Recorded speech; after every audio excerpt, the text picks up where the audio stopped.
السلام عليكم ورحمة الله وبركاته دقيستيال داوديال ميلول عند داوانيسان كسو دوادا تيفيغا سومالي سات وبرنامجكي قيمها بدنا سومالي سات كبحي جري أسكر أمريكا waxaana maanta barnaamijkan idin daadahayn doona aniga oo Axmed Laariya waxaana ku sameeyaa saaxiibkayga qaaliya Cabdimaalik Askar isagoo markaa ku yara mashquulsan siyaasadda gobolka Minnesota maanta barnaamijkayaga waxa inoogu martiya dhakhtar Soomaaliyeed oo isagu wadanka Talyaaniga ka shaqeeya dhakhtarna ka hase ahaatee Soomaaliyana taga kana furay cusbitaalaad ama klinikyaal kala duwan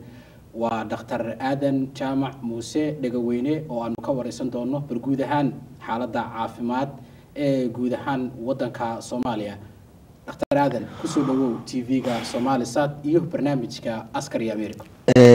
Axmed Laare waad mahadsantahay waxaan u mahadcelinayaa Somalisat TV waxaan kaloo u mahadcelinayaa barnaamijka Askar iyo America aad baa u mahadsantihiin aadan waxaad ka mid ahayd dadkii waxbarashada ka bilaabay wadanka Soomaaliya hase ahaatee ay ka soo dhexgashay dagaaladii sokeeye waxbarashadiisana ku dhameystirtay wadamada dibadda bal waxaad aniga iyo dadka kale ee daawanaya barnaamijkan la wadaagtaa taariikhdaadii waxbarashadaadii halkaad ku dhameysatay iyo shaqooyinkii kala duwanaa ee aad qabatay inta joogtay dibadda qaas ahaan wadanka Talyaaniga anigu waxaan ahaa ardaydii Soomaaliyeed ee nasiibka u heshay inay jaamacadda ummadda Soomaaliyeed ku guuleystaan inay wax ka bartaan run ahaantii markii aan marayay meel dhexe ayaa waxaa dhacday dagaalkii sokeeye ee Soomaaliyeed waxaa noqday dadkii nasiibka u helay inay yimaadaan wadanka Talyaaniga halkaasoo aan runtii dib uga bilaabay waxbarashadii kuna dhamaystay magaalo la yiraahdo magaalada Bologna oo kamida gobolka Emilia Romagna wadanka Talyaaniga halkaasoo aan kaga qalin jabiyay jaamacadda dhakhtarnimada dabadeed waxaan sanad postgraduate sanad wax la yiraahdo training ku sameeyay magaalada Modena markii aan jaamacadda ka qalin jabiyay dabadeed waxaan qaatay laysankii lagaga shaqeyn lahaa wadanka Talyaaniga aniga oo shaqadii ka bilaabay magaalada Torino ee gobolka Piemonte markii aan shaqadii bilaabay aan muddo shaqeynay waxaan sameeyay wax la yiraahdo postgraduate emergency medicine taasoo aan ka shaqeynayo muddooyinkii dambe oo aan shaqo dawladeed ka hayo emergency medicine wax kale maaha waxaanu anagu ninaano Talyaaniga pronto soccorso ama baan halkaa kaga shaqeeyaa waxaan ahay dhakhtar ku yaala magaalada Asti halkaasaan ka shaqeeyaa aad iyo aad ayaad u mahadsan tahay taariikhdaada iyo goobaad ka soo shaqeysay oo aan la wadaagtay طبعا برنامج عسكري أمريكا أيا بدنا وحاء لوجا دعوة ودمدا نورد أمريكا أو لوجا حلو لوجا دافك إنجليزية أنا وحات هاي من اختار كوبرتي أفكا تليانية واحد إنك استودتك بدين كي سومالي دا قاسان دتك الكونفور كاي تليانية قانن وحن ملايين مركا هذا الله هذا وحى كتير دون هذا الله بدنا ولوجا دافك تليانية أنا قلنا نفتكر وحي شنيموي كسوماليا كدا وضينا waxaan maleynaya waqti hore ay ugu dambeysay afka Talyaaniga hadda waxaad soo gaartay gobolkan Minnesota oo aad nagu soo booqatay hase ahaatee waxaad aad u tagtay wadanka Soomaaliya magaalada Muqdisho Boosaaso Hargeysa ilaa iyo Kismaayo bal waxaad nooga warantaa sidii adigoo dhakhtar hadda ka wadanka Talyaaniga aad u go'aansatay inaad dib ugu laabatid Soomaaliya mana la wadaagi kartaa ma nooga sheegi kartaa bal markii ugu horeysay ujeedooyinkii aad ku tagteen wadanka Soomaaliya dib aad ugu noqotay waxyaalaha ku kalifay waa mahadsantahay Axmed waxa weeye ummadda Soomaaliyeed waad ogtahay dhibaatadii kadib qof walba oo meeluu joogaba iyo profession walba uu leeyahay waxaa mar walba maskaxda kaga qafilnayd inuu wadankii marun ku noqdo marar badan waxaan noo saamaxayn xaaladii wadanka anagu waxaan ahay runtii group dhakhaatiira oo jooga wadanka Talyaaniga mar walba wada shaqaynta iyaga iyo xiriirka iyagu wuu badnaa mar walbana waxaanu niyadda ku haynay inaanu wadankii ama aanu wax ka qabsano ama aanu wax u qabano ummadda Soomaaliyeed 2003gii ayaanu waxaanu sameynay urur dhakhaatiireed ee wadanka Talyaaniga ururkaasoo la yiraahdo Safe Somalia ururka waxaanu u sameynay bal inaanu dhakhaatiirta Soomaaliyeed ee wadanka imanaysa sidii aanu systemka u gelin lahayn ama shati ha u heleen ama shaqo ha u heleen ama deegaan iyo ha u heleen ama dhakhaatiirtii hore oo wadanka ka soo qalin jabisay oo aysan shahaadadoodu ahayn shahaado Talyaani ah sidii aanu wax la yiraahdo aanu shahaado Talyaani uga dhigi lahayn si ay markaa uga shaqeeyaan wadanka marka ujeedadaan maagan ururka sameynay taasi waa aad bay noogu masaamaxday waxa dhakhaatiir badan baa noogu timid runtii oo qaarkood markii dambana ay meelo kale soo aadeen oo hadda xitaa ay halkan ka shaqeeyaan taa markii aanu ka gudubnay aanu sameynay isku xirka waxaanu war maxaynu qaban karnaa hadaynu dhakhaatiirnahay waxaanu bilownay inaanu markaan aanu war bal ciddii dhakhaatiirtii gudaha jirtay inaynu la xiriirno oo aynu bal hadaynu isbitaalada iyo wax ku caawin karno runtii barnaamijyadaas waxyaabo badan baanu ka sameynay annaga oo mar walba bayska iyagu ahaa yaa jooga dhakhaatiir meeshii waayo waxa marka aad sameynaysid waa inaad heshaa meel aad bays kuwa ama cid aad la xiriirtid caafimaadku waa iska sector waxa weeye specific sector weeye meel cid walba wax ka qaban karto maahan waxyaabahan runtii qabanay ama ku guuleysanay waxaa kamid ah inaanu hadda ka hor 2005kii aanu sameyno aanu isbitaalkii marka oo laga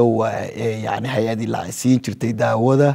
aanu 6 bilood daawadiisa anagu gacanta ku dhigno dhakhtar Soomaaliyeed baa joogay markaas oo Ingiriiska ka tagay isaga markaas hawsha noo waday waxyaabaha kale aanu sameynay waxa kamid ah inaanu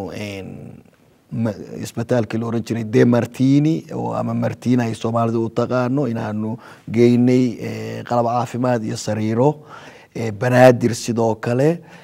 waxyaabaha aanu aad ugu guuleysanay oo aanu wax ka qabanay waxa aanu sameynayno waxaan inaan ku sheego ma ahayn wax aanu ummado kale ka keenayno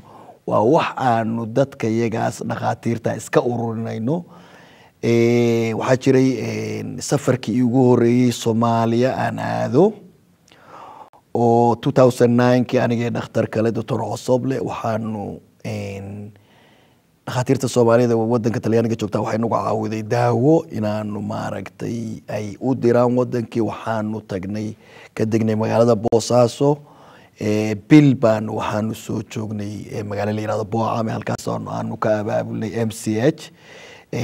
aanuna wax ka daweynay daawadii iyo maaragtay aanu ku sameynay waa markii ugu horeysay aan wadanka tagay aniga Dr. Osoble waxa aad cajiib noogu noqotay wadanka in caadi loogu noolyahay inagu weynu muddo badan maadaama aynu ka maqnayn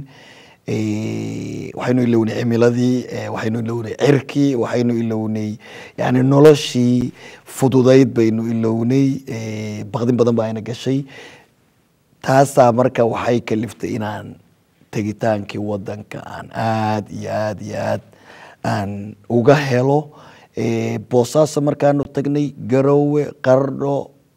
Laascaanood Boocame ilaa iyo Hargeysa markaa oo aanu gaari intaa ku marayno waa garan kartaa quruxda wadanka wali waqti roobo bay ahayd runtii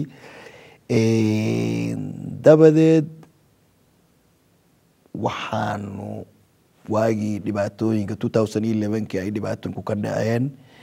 meesha la yiraahdo xamar abaaro ay ka dhaceen ayaanu anagoo 6 dhakhtar ah waxaanu ku guuleysanay inaanu halkaa daawo u qaadno oo aanu tagno oo aanu dadkii runtii soo qaxay aanu markaa ka qayb qaadano daaweyntoodii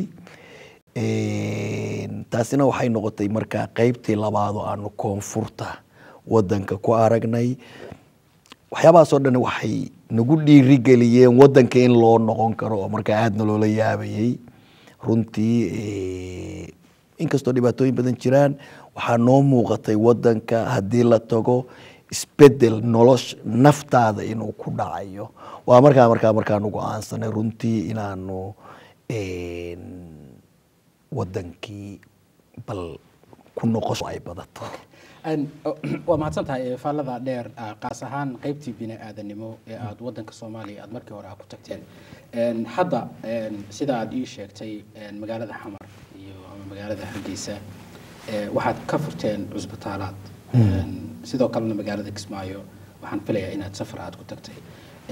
bal maxaad wax nooga sheegi kartaa kliniga ama dhakhtarka cusbitaalka aad ka furtay magaalada Muqdisho dadka daawanaya maanta aan way isweydiiyaan Soomaalida hadda Mareykanka joogto oo kale marka la arko dhaqaatiirtan qalabka ay haystaan iyo wixii Soomaaliya waagi dadka ugu dambeysay yaalay aad u kala duwan yihiin laakiin sawirada qaarkood ay tustay waxaa ka muuqday inuu yahay cusbitaal casriyeysan qasaan cusbitaalkan aad ka furteen Muqdisho maxaad iga sheegi kartaa waa mahadsantahay Axmed runtii 2011kii markii aanu aragnay gruub dhakhaatiiro aanu meesha ku tagnay waxaa noo soo baxday in wadankana uu u baahan yahay cisbitaal hanan kara dhibaatada wadankaas haysata markaa oo la tartami kara cusbitaalada maaragtay wadamada aynu deriska nahay sida Kenya Ethiopia dadka Soomaalidu meeshaas ay aadayeen runtii cusbitaalo badanna way ka furnaayeen marka anaga maskaxdayda waxaa soo gashay war sidee baan cusbitaal casri ah aad uga samaysaan marka runtii waxaanu isweydiinay war cusbitaal casri muxuu u baahan yahay cusbitaal casri wuxuu u baahan yahay wuxuu u baahan yahay human resource wuxuu u baahan yahay dhakhaatiir wuxuu u baahan yahay nurse oo carbisan maaragtay shaqadaas wuxuu u baahan yahay laboratory wuxuu u baahan yahay management waxyaabo badan buu u baahan yahay wuxuu u baahan yahay markaa qalab buu u baahan yahay intaas ayaa markaa waxay noqon kartaa in ay isbitaal samayso arrintaa waxaanu ijaaranay guri Xamarweyne ku yaala oo xaaji uun laaya lahaa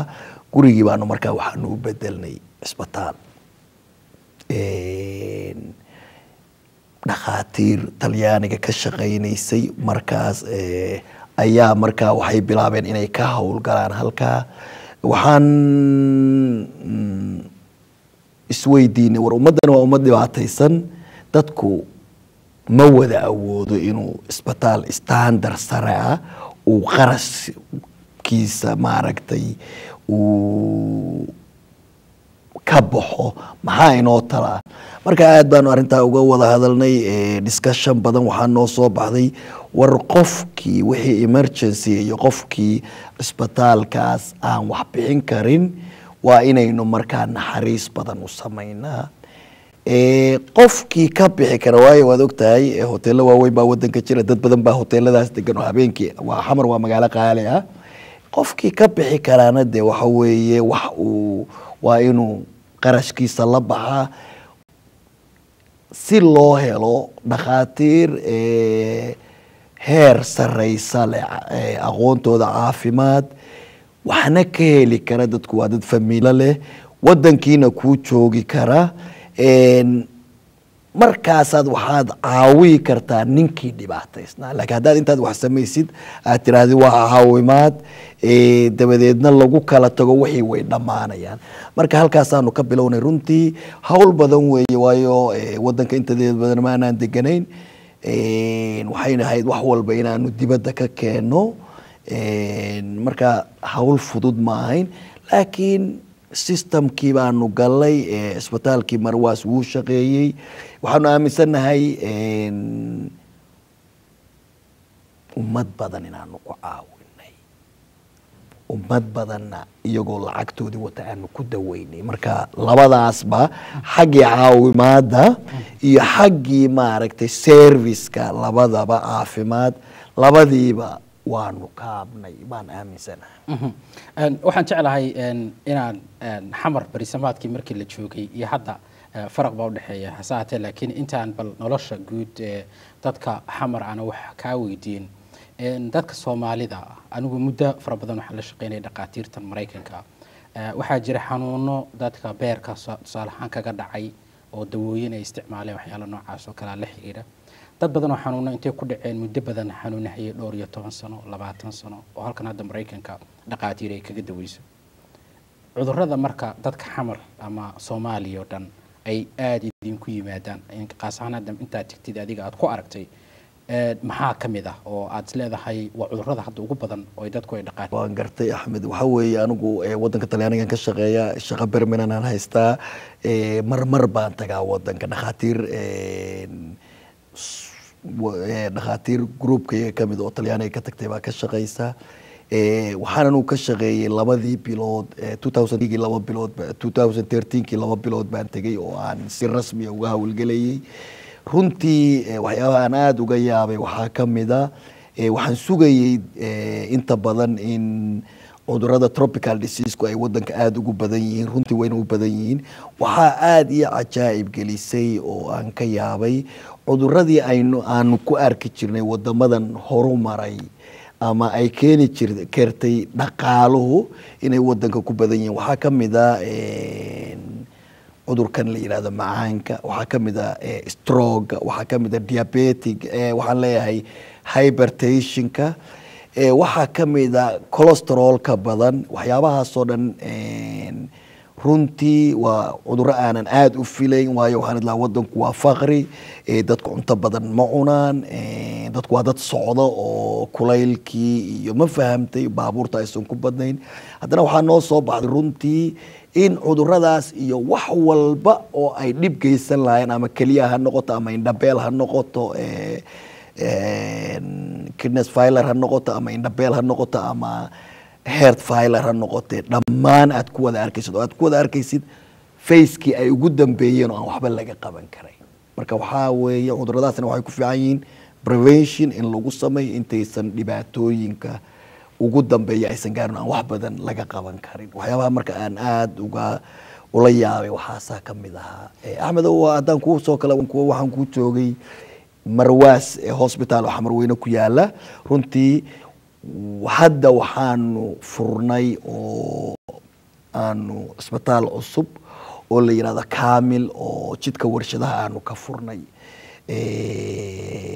xaruntii ciidamada iyo meeshii guladayaasha agtooda isbitaalkaas waa isbitaal standardkiisu aad u sareeyo runtii Kaamil waa isbitaal dhammaan qalabkii ama qaybihii kala duwanaa caafimaad ha noqoto surgery-gii ha noqoto qalabkii diagnosticada oo MRI-dii iyo CT scan-kii ama echocardiyi ha noqoto waxaa jooga dhaqaatiir ama pediatrician-ka ha noqoto waxaa jooga dhaqaatiir Soomaaliyeed oo aan runtii aad u mahadnaqayo waayo waxay u adkaysteen ama aysan marar badan waqtigay fasax reerahooda ku soo aadi lahaayeen aanu warbaljooga weli maaragtay bishan ku dara iyo bishaas waxaan aad uga hambalyeynayaa runtii dhaqaatiirtaas oo ay ka mid yihiin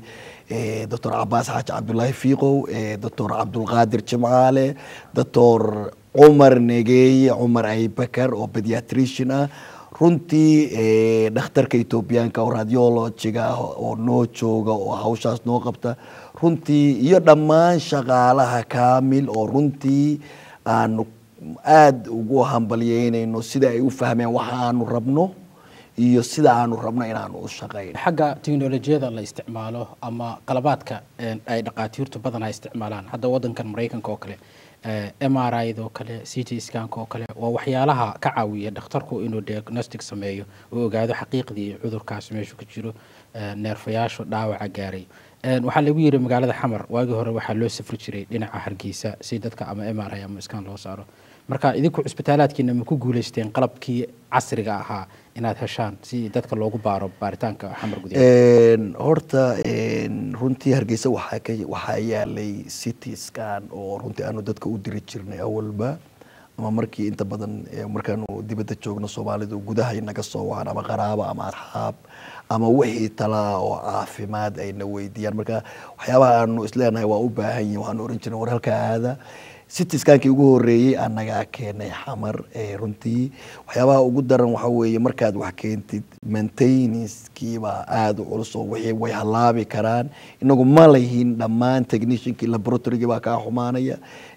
ultrasound-kii baa kaa xumaanaya city scan-kii baa kaa xumaanaya tii hadda waanu ka gudubnay waayo muddo 2 sano baanu wadanka joognaa hadda waxa weeye waa markii ugu horeysay city scan si fiican u shaqeynaya oo haysta dhakhtarkii markaa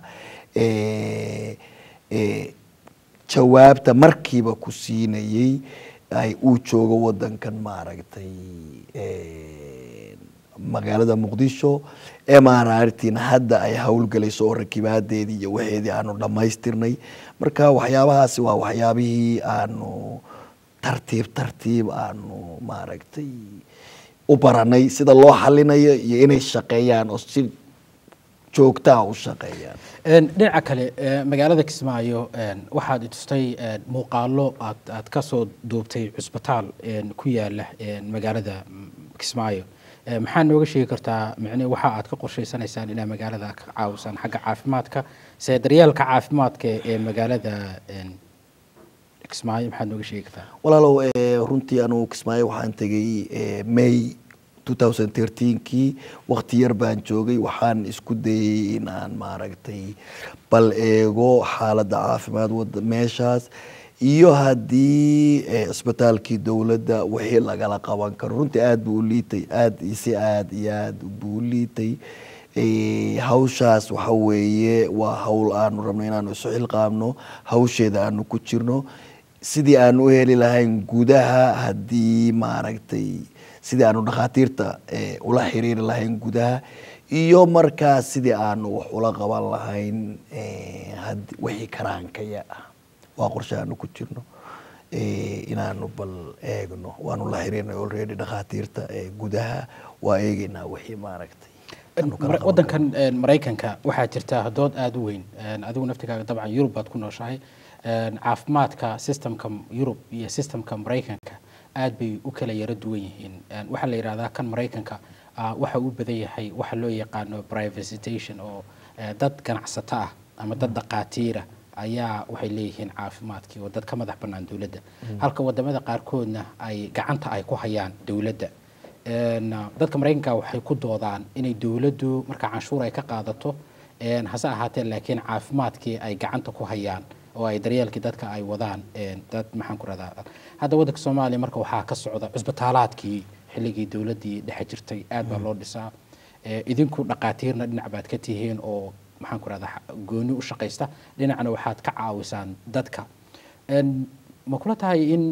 adaan ku weydiiyo ay wanaagsan tahay dawladdu inay u deyso dadka dhaqaatiirta iyo dadka caafimaad ka shaqeeya inay maamulaan arrimaha caafimaadka la xiriira oo dhan wallahi niyow arrintaasi waa arrin u baahan in la faguro dood badan laga sameeyo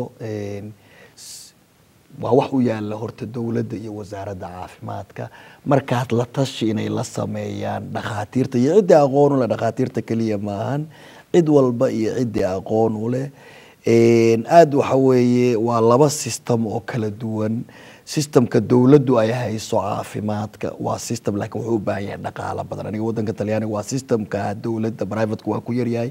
ama private partnership oo dawladda abaa jira waa hab runtii aad u fiican laakiin waa habaan lahayn karin dhaqaale badan buu u baahan yahay dawladda waxyaabo aad u curyaamiyay ka mid tahay habkan private-ka ahina waa hab isna aad u xun oo isna dee ninkii aan lacag haysani aad buu ugu dhibaatoonaya marka waa in laysla helaa habkaas labada hab say ku wada shaqayn lahaayeen ama isu kaashan lahaayeen wadamo badan baa saa isticmaala oo iskaashigaa isticmaala yacni dawladdu ay kabi karto ama privateku uu kabi karo dawladda isbitaaladeeda dhibaato badan baa jirta wadanka Africa dhibaatada jirta waxa weeye publica wixiisu waa waxaan cidi lahayn marka hadba ciddii markaa joogtaa iskale. That's why aysan horumar badan u samayn. Waxaad moodaa marka qaarkood in lala sugayo keliya hay-adahaas iyo waxaasi waxay keenaan, oo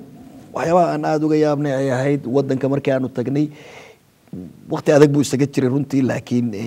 xataa qaybaha kale oo deganaa markaa aan dhibaatadu ka jirin, systemkii caafimaadku isbitaaladu aada uma horumarsanayn. marka waxaan isleeyahay sidii labada hab la iskula hawlgelin lahaa inay habboon tahay. inkastoo adigu aad tahay dhakhtar ka shaqeeya qaybta emergency-ga, hase ahaatee dhakhtar baa tahay, waxaa laga yaabaa inay ku yimaadaan dad kala duwan oo xanuuno kala duwan ama qaba. xagga saxaafadda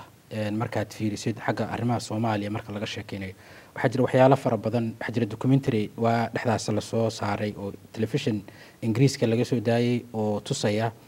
qaabka Soomaalida ula dhaqanto dadka miyirka ama dadka dhimirka wax u dhiman yahay ee waalan. qaarkood marka tusaya dad silsilada ay ku xiran yihiin, cusbitaalaad aanan ku xirnayn, guryaha reer ay iskaga haystaan, dhibaatooyin fara badan ama waqooyiga gobolada dhexe Soomaaliya oo dhanka jirta dadka qaarkood inay duurka iskaga jiraan, caruur yar oo maxaan ku raahdaa miyirka la oo guri ku xiran, xanuunada micnaheed dhimirka. waxaan jeclahay inaad bal nooga warantay dhibaatada intay la eg tahay. waxaan rabaa oo kale inaan ku raaciyo laba arrimood oo kale saxaafadda aada looga hadlo oo ah arrimaha faraxumaynta. dabcan dhaqaatiirtu ama dadka ka shaqeeya caafimaadka waa dadka koowaad oo caawiya markii qof haweena la kufsado oo kale. arrimahaas maxaad nooga waa mahadsantahay Axmed. runtii arrimaha cudurrada dhimirku aad bay u badan yihiin wadanka, ha ahaadeen dadka hadee kateenadaha ku xiran oo aad schizophrenic iyo waxyaabaha noocaasa, ama ha ahaadeen dadkan iyagu aan xirnayn oo in badan oo ka midii ay u muuqdaan caadi oo depression iyo waxaas. wadankan 23 sano dhibaato ka socotay, dadku dhibaatooyin badan buu soo maray, in badan buu qaxay. waxyaabahaas oo dhan way saameeyeen ummadda oo maskaxiyan bay u saameeyeen. runtii haddase waxaa jira centeraa bilowday dadkaa lagu xanaaneynayo Burco kale, Berbera waan ku arkay, Hargeysa naftigeeda way ka jirtaa, Xamar bay ka jirtaa, hadeerto ay jiraan maaragtay isbitaallo maaragtay hadeer dadkaas lagu hayo. laakiin Garowe oo kale waa center baa isna jira, laakiin dee ma kafaynayso baahida ummadda Soomaaliyeed oo aada u badan hadeer. waxyaabahaas oo kale waxay u baahan yihiin in dhakhaatiirta iyo wasaaradaha caafimaadka ay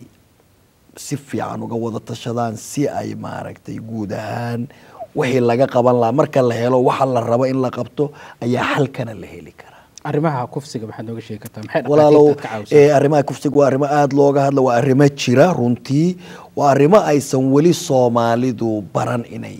dacwad ka geeyaan. anigu waa ila kulmeen gabar 15 sano jirto la soo kufsaday waan arkay, laakiin waa arrimo aanan statistic ka hayn. wax mass media aanu ka maqlay un baanu ka haynaa. wixii mar hadaadan number ahayn ma oran kartid boqolkiiba waa intaas ama intaas saasay u badan tahay. dad badan oo Soomaaliyeed oo maanta telefishinka daawanaya oo jooga laga yaabay Yurub ama jooga Mareykanka ama wadan kale oo leh iskuulaad wanaagsan lagana baran karo caafimaadka, oo waxaa jira halkii ay ka baran lahaayeen waxyaalaha sayniska ama caafimaadka barta waxyaalo ay anfacoodu u yaraan karo inay Soomaaliya ama dadkii ay ku anfacaan. dadka ardayda ah kuwa dugsiga sare dhigta ee doonaya inay jaamacad aadaan, maxaad ku dhiirigelin lahayd maadaama aad tahay dhakhtar Soomaaliyeed inay bartaan waxyaalaha la xiriira caafimaadka? waad mahadsan tahay. runtii wadamadan dunida saddexaad inagu waxaynu u baahanahay wax walba waa u baahanahay, laakiin waxaa aada inoogu muhiima waxyaabaha scientifiga, ha noqoto medicine, ha noqoto agriculture, ha noqoto engineering. waxyaabahaas dadka inay jaanis hadday u helaan ay bartaan, oo caafimaadka veterinariga ha noqoto, si waa ninkii isle wadankaas ama ku noqo ama wax ka qabo. waxaan kaloo kula talin lahaa dhakhaatiirta Soomaaliyeed iyo shacabka Soomaaliyeed wax walba uu barto waa khibrad cajiib ah. wadanka hala tago waxbaa idinka kordhaya. in la yiraahdo meesha waa meel baabaaday mararka qaarkood anaa oran jiray waxaan moodayay meesha meel laakiin waxaad ogaanaysaa inagu waxaynu ilowna inaynu wadan leenahay inaynu bad leenahay inaynu ummad leenahay dhibaato walboo jirta in wax badan la samayn karo dee wadanku waa wadan meel lagu doorsan karaa ma jirto runtii intii Soomaaliya ay dhibaatada ka dhicin nolosha dadku xamar magaalada la yiraahdo waxay ahayd magaalo aad u qurux badan magaalo nolosheedu ay aad dabcan qofkii de markaa nolol ku haystay ay aad u wanaagsanayd waxay lahayd badan aad u qurux badan waxaad tustay muuqaalo aad kala timid meelo kamid ah macni xamar oo maxaan ku raada adiga iyo dhaqaatiirta markaa kula shaqeysay ama Soomaaliha aad ama Talyaani aan noqdaan waqti wanaagsan aad ku qaadanayseen bal dadka daawanaya maanta maxaad dhicay qofkii 20 sano ka hor Soomaaliya ugu dambeysay maanta iska haysta meel uu dagaal uu ka socdo oo wax xal ay jirin nolosha xamar sidii uga duwan tahay sidee dadka ama Soomaaliya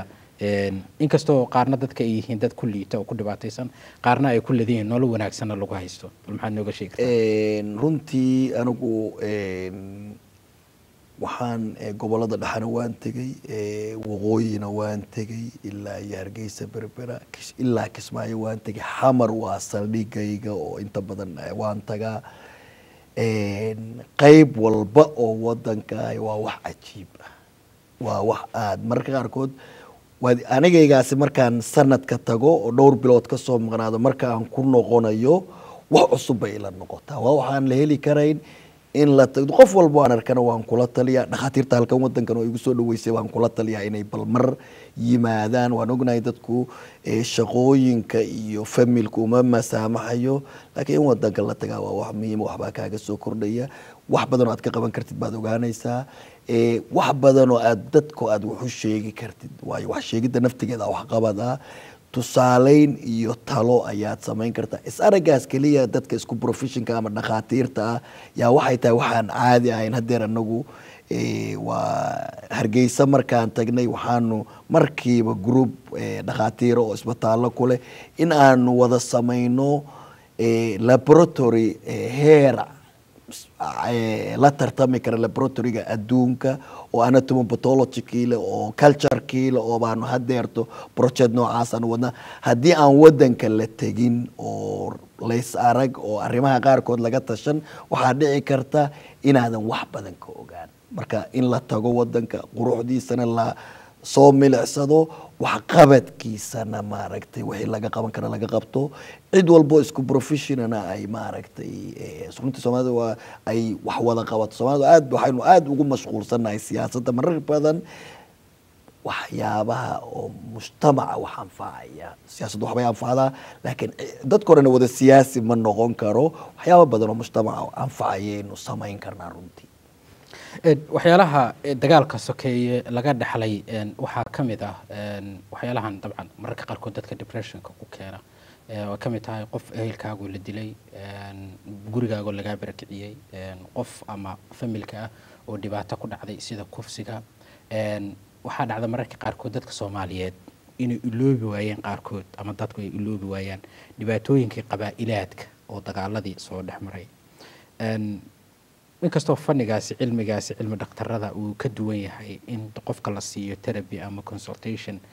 inuu iloobo waxyaalihii soo maray sababtoo tahay waxaan ku weydiinaya waxaan arkay dad badan oo Soomaaliya oo Mareykanka jooga oo dhibaatooyinkii ka soo qabsaday kaliftay in loo qoro waxa la yiraahdo social security inay lacag dawladda siiso kadib markuu qofkaasi uu qabsan waayay waxyaalihii normalka ah arrimaha inay dadku wadankii dadku inay magaranaysaa wixii la soo maray ama dhibaatadii la iloobo oo niyad ahaan laga bogsiyo ma kula tahay dhaqaatiirtiin inay wax ka qaban kartaan inkastoo yahay cilmi maskaxeed walaalow waa wax aad ugu baahan in wax laga qabto waxyaabahaas waxay u baahan yihiin inta badan runtii system bay u baahan yihiin system caafimaad oo jira social system bay u baahan yihiin dee hadeeraanu wixii karaanka iyagaa ka qabanaa laakiin ma kafayn karto dhakhtar walba oo Soomaali runtii dhaqaatiirta Soomaalida dhaqaatiir waxaa joogta aan hal maalin ka bixin waxaa ku mashquulsan oo ka shaqeeya caawimaadooda ka shaqayntooda laakiin ma kafayn karaan baahidaas. waa baahi system u baahan, waa baahi dowlad u baahan, laakiin already waa dhammaatay taasi. waxaynu ku jirnaa wejigii waxaynu ku jirnaa hadeer kobaca dhan walba, xaggii dhaqaalaha ha noqoto, xaggii caafimaadka ha noqoto, wax bilowaynu ku jirnaa oo laakiin meel fiican maraya. xaggii nabadgelyada ha noqoto, waxaan aaminsanahay haddii aynu u adkaysano inaynu wax badan ay iska bedeli karaan. aqoonyahanka Soomaaliyeed ama ha noqoto sector caafimaad ama ha noqoto sectorada kale inay dib ugu noqdaan oo fiiriyaan. ninkii aan dee anagoo kale anuu hadda ma degani Talyaanigan weli ka shaqeeya, laakiin waqti badan baan geliyaa wadanka. taasi waxay ii kaliftay inaan macluumaad badan la baxo. dadka Soomaalida ah tusaale ahaan hadda barnaamijkan daawanaya waxaa laga yaabaa qaarkood inay qabaan su'aalo la xiriira arrimahan caafimaadka ama kiliinyadiina si ay dadka ehelkooda ay ugu soo diraan. waxaad ii sheegtay dhakhtarkan aad xamar ku leedihiin oo cusub in xayeysiintiisa qaar ka mid ah ay telefishinada la soo geliyey, dadkuna halkaa ay kala soo xiriiri karaan. marka maxaad nooga sheegi kartaa sidee dadka idinla soo xiriiri karaan dhakhtarkiina iyo xagee meeqa xarumood baad hadda ku leedihiin wadanka Soomaaliya? walaal waxaanu hadeer Kamil Hospital wuxuu ku yaalaa jidka warshadaha. jidkan Maka al-Mukarramana waxaanu ka furnay